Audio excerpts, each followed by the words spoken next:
March is Endometriosis Awareness Month.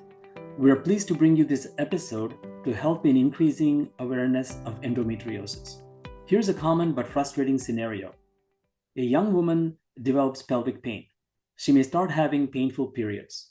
She mentions it to those around her and may be told it is normal. She may try over-the-counter remedies with little relief. The pain becomes chronic, and she visits many doctors without a definitive diagnosis or treatment that helps. She may again hear that it is nothing or normal. The pain only gets worse over time and begins to affect her mood, activities, and the quality of her life. She may not know where to turn to for help. Unbelievably, even in our modern era, this may go on for many years. Is there a solution? Welcome to Beyond the Stethoscope, UCR Health's podcast series on health and wellness. I'm Dr. Naveen Raja, Chief Medical Officer of UCR Health and Professor of Medicine at the University of California, Riverside School of Medicine. UCR Health's physicians and healthcare professionals are dedicated to supporting the health and well-being of the people who live and work in the communities we serve. Join me as we converse with physicians and professionals on achieving optimal health and wellness for you and your families. At some point in their lives, 25% of women experience pelvic pain. For 10%, this will end up being endometriosis, a relatively common but painful medical condition. Pelvic pain in women has been known throughout history. Even the Greeks and Romans mentioned it. However, for much of history, it was ascribed and written off as something psychological. This hindered progress in our understanding until modern times. Tragically, even today, many women are told that their pain is normal or it's nothing. Perhaps this is a lingering legacy of our tragic history of minimizing pain felt by women. Why does this happen? It is a complex but fascinating story involving cultural and social factors, as well as delays in medical diagnosis. So what can women do? Let's ask an expert. Join me in a conversation with Dr. Janet Cruz, an expert on pelvic pain and endometriosis. She is an assistant clinical professor at the University of California, Riverside School of Medicine. She is board certified in obstetrics and gynecology and specializes in minimally invasive gynecologic surgery. Dr. Cruz, data suggests that 1 in 7 women have pelvic pain. This seems to be a common symptom. When patients have pelvic pain or heavy painful periods, what could it be? What are the diagnoses that a physician would consider?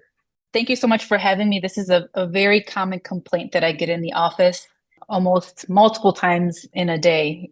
You're correct. There's a lot of women that describe having painful periods, and more than 80% of women actually describe having some type of irregularity in their menstrual cycle. So the first things that I like to do is kind of tease things out, ask a little bit more questions about how old were they when they had their first menarche, their first period, when those symptoms began in regards to the painful periods, what bothers the patient the most, have the symptoms gotten worse over time? And as an endometriosis specialist, I can't help try to rule out endometriosis. So the first workup that I do for these patients that come to see me is some laboratory testing and a pelvic ultrasound. Does that tell you what the diagnosis is? For the most part, it does. Endometriosis is, we find that in about 10% of reproductive age women, but I'm also thinking of other things like fibroids, polyps, adenomyosis. The ultrasound is a great tool that we use to evaluate the pelvic organs in women. So it gives me a lot of cues to start off with. Yeah, we hear that women sometimes go to multiple doctors for prolonged periods, sometimes years, before they're given a diagnosis. Why does that happen, and what should women who have not been given a diagnosis do? A lot of women spend from the time they present with symptoms as a teenager until the time that they're diagnosed with endometriosis or any other disorder. There's approximately about an 11-year gap between the delay of diagnosis. And there's a couple of reasons this occurs. One is, as women, we're told from our mothers and our family members that it's normal to have painful periods, to take some Tylenol, ibuprofen, a heating pad, and just suck it up. So, women go years without seeing a physician until they find that, this may not be normal for them. And then there's also a limited amount of endometriosis specialist, chronic pelvic pain specialist, and then they just see several physicians or primary care providers that may not have misinformation or varying information. And then as the time goes on, it could lead to 11 years later being diagnosed with endometriosis. Yes, that's unfortunate. So it seems like the best way is to get to a specialist so that you can have a proper diagnosis. You also mentioned earlier that it something about menarche and also that it may affect very young women. At what age does endometriosis occur? Endometriosis can occur in any reproductive age woman. There are some multiple case reports that endometriosis presents as early as menarche and as late into menopause. So it could occur in any age for a woman. And perhaps when it occurs in very young women, then the messages of society and family may prevent them from seeking medical care immediately. Is that what you're seeing? Yeah, there is the perception that having painful periods is normal, and we've come to normalize them over time. Especially as young girls, we look up to our parents and our family members for sometimes care, and this may be, as I mentioned, this misinformation or not that their families are not being supported, but we're kind of taught to, believe that our symptoms of, painful periods is normal. Can you help us understand what endometriosis is exactly? What exactly is happening inside the body? Yeah, endometriosis is a disorder where there's endometrial glands that are outside of the endometrium, outside of the uterus. So they could implant in the pelvis, in the fallopian tubes, in the ovaries, in the bowel, in the bladder. And because these endometrial implants are hormonally influenced, every time you have a menstrual cycle, you just have this severe inflammatory environment. And this inflammatory environment causes pain for some patients who have endometriosis. And over time, this can worsen, and some patients may require more specialized care from an endometriosis specialist. Pain seems to be a very common symptom here, and maybe the reason women will come to the doctor for endometriosis. But you mentioned that the lesions could be anywhere in the pelvis. So, Mhm. given that it can be anywhere in the pelvis, does it affect other things? For example, does it affect sexual activity? Yeah, one of the hallmarks, I would say, of endometriosis is pain with intercourse. One of the other ones could be pain with a bowel movement. So when you have pain with intercourse, this could be a red flag for some patients that maybe this is not your typical normal cramping menstrual cycle, and you may need to see endometriosis specialist. So it does affect the pelvic floor, and it does provide some symptoms in regards to painful intercourse for some patients. Yeah, thank you for that. How about fertility? Does endometriosis affect fertility again because it there are these lesions in various parts of the pelvis? Yes, sadly, infertility is one of the biggest consequences of endometriosis. 30% of women with endometriosis will suffer from infertility. On the other hand, 70% of women with endometriosis can get pregnant spontaneously. So, endometriosis can affect fertility because it causes, again, this inflammatory environment in the pelvis.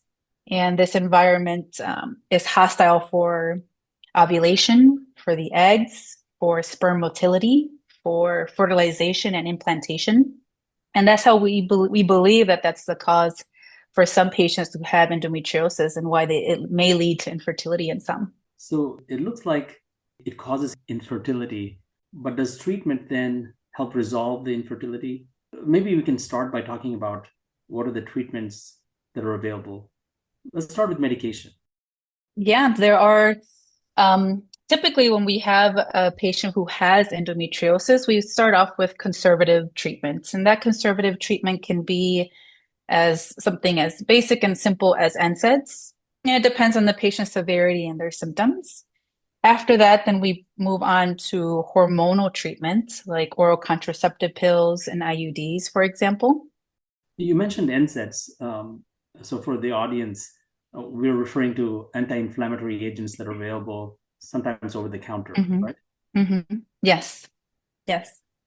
Like ibuprofen, naproxen, those types of medications. Yes. When we use medications, either anti-inflammatories or some of the other medications you mentioned, are we treating the underlying cause or just helping the symptoms?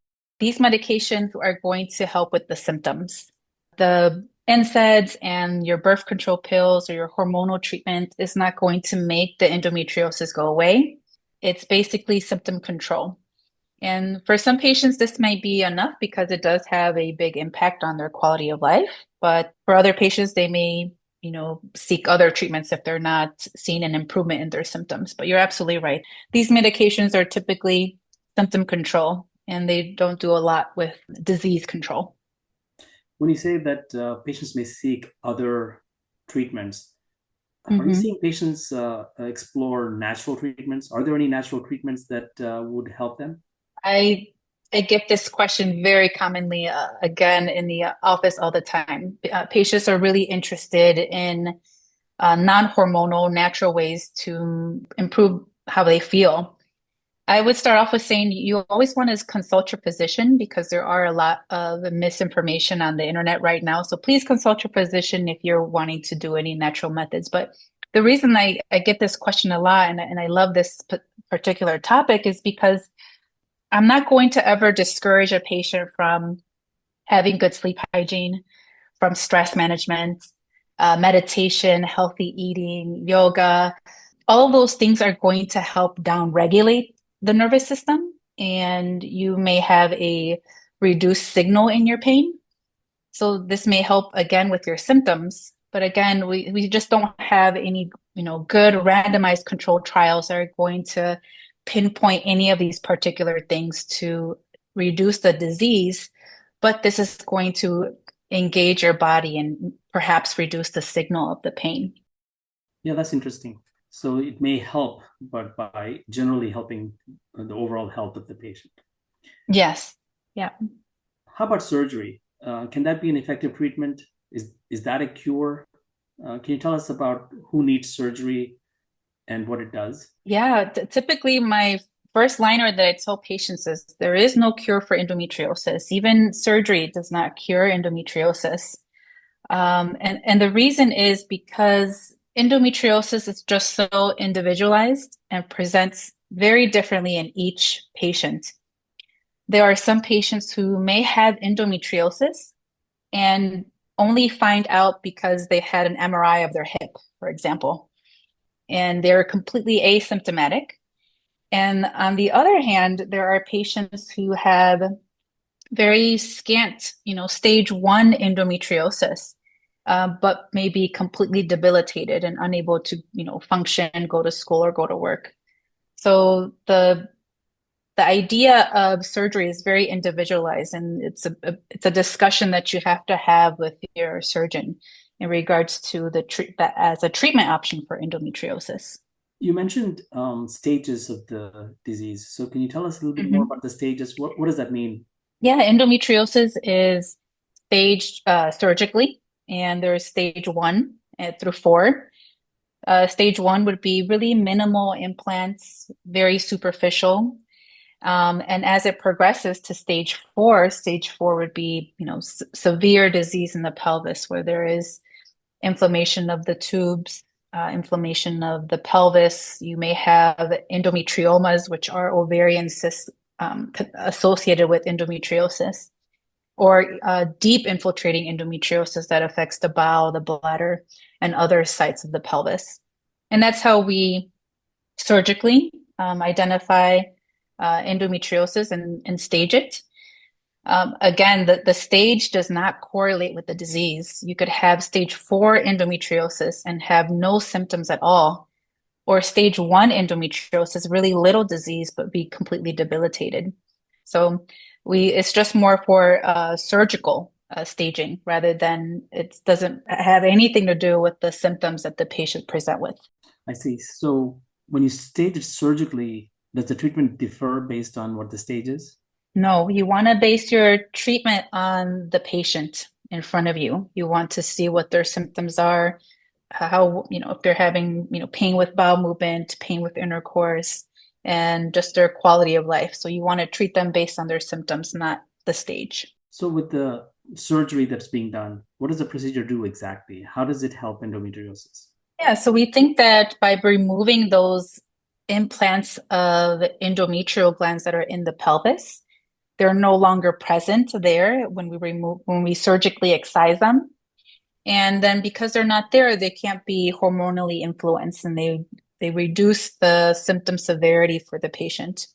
When we do surgery, we look everywhere in the pelvis. So we do something called a diagnostic laparoscopy, which is small incisions, minimally invasive approach. And we take a look everywhere in the pelvis. And we see the lesions of endometriosis typically present either as, purple or dark nodules. They may be clear vesicles. And anything that looks out of the ordinary, we biopsy and we send that over to the pathologist, and the pathologist will confirm whether there is or isn't endometriosis there. That seems like you're getting to the actual lesions that are causing symptoms. So once the lesions are addressed, at least the key lesions are addressed, does it improve symptoms? Does the patient feel better? Yes, the majority of patients can feel better. What I tell patients is just a small percentage, about 1 to 4% of patients after surgery may still have pain. But that's a very low number. So a lot of patients take those chances, that they may get, just a 1 to 4% chance that their symptoms may not completely improve. But the majority of patients after surgery do feel an improvement in their symptoms. Well, that's great news. Yeah. Now, when we go back to thinking about the long duration of the condition and all the things the patients have gone through over time, it's a chronic condition. They may have missed many important events in their lives, school, work, family. Now, when that happens, have you seen that it affects mental health as well? Yeah, there is a high prevalence of depression and anxiety in women who suffer from chronic pelvic pain, whether that's, due to endometriosis. Some of these studies, we can't really get to like the causative effect, right? That's debatable. We don't know if it's the chicken or the egg. That does the anxiety cause the endometriosis, or the endometriosis is associated specifically with the depression and anxiety. What we do know is that women who have endometriosis or chronic pelvic pain have a poor quality of life. And they have a poor quality of life because, like you mentioned, they're missing school because of pain. They're missing work.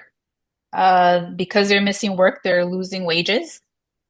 If they have pain with intercourse, they may have a strain in their relationship. Infertility, loss of self-esteem, loss of self-doubt. I mean, the list goes on and on.